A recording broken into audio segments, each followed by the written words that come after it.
Hello guys, మీరు ఎప్పుడైనా ఐఫోన్లో 3D wall paper ఎప్పుడైనా ట్రై చేశారా? ఒకసారి వీడియో చూడండి.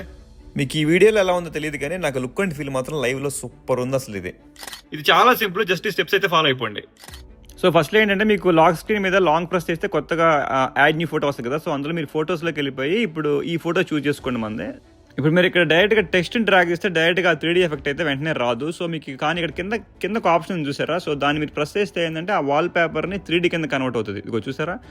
సో ఇప్పుడు ఒకసారి ఆ టెక్స్ట్ని ట్రాక్ చేద్దాం. సో ఇది మరి ట్రాన్స్పరెంట్గా ఉంది. ఒకసారి దీన్ని సాలిడ్ కింద కన్వర్ట్ చేసి చూద్దాం, కొంచెం క్లారిటీ ఎక్కువ ఉంటుంది మనకి. సో వన్స్ ఇది అయిపోయిన తర్వాత అక్కడ 3 డాట్స్ ఉంది కదా, అది నొక్కితే డెప్త్ ఎఫెక్ట్ అని ఉంటుంది. ఆ డెప్త్ ఎఫెక్ట్ చూస్ చేసుకుంటేనే మీకు కంప్లీట్గా 3D ఎఫెక్ట్ అయితే ఈజీగా చూడగలుగుతారు మీరు. మళ్ళీ ఆ 3 డాట్స్ మీద నొక్కి మళ్ళీ ఆ డెప్త్ ఎఫెక్ట్ మీరు అన్చెక్ చేశారంటే మళ్ళీ ఆ ఎఫెక్ట్ అయితే పోయింది. సో ఫైనల్గా ఈ సెట్టింగ్స్ మొత్తాన్ని సేవ్ చేసేయండి. సెట్ యాజ్ వాల్ పేపర్ పేర్ అని చెప్పి క్లిక్ చేయండి. That's it. సో మీకు ఈ ఇమేజెస్ కావాలనుకుంటే కనుక కింద కామెంట్స్లో ఇమేజ్ అని టైప్ చేయండి, మీకే డైరెక్ట్గా DM చేస్తాను. దీంతో పాటు 100+ 3D ఇమేజెస్ ఉండే ఒక లింక్ కూడా మీకు షేర్ చేస్తాను.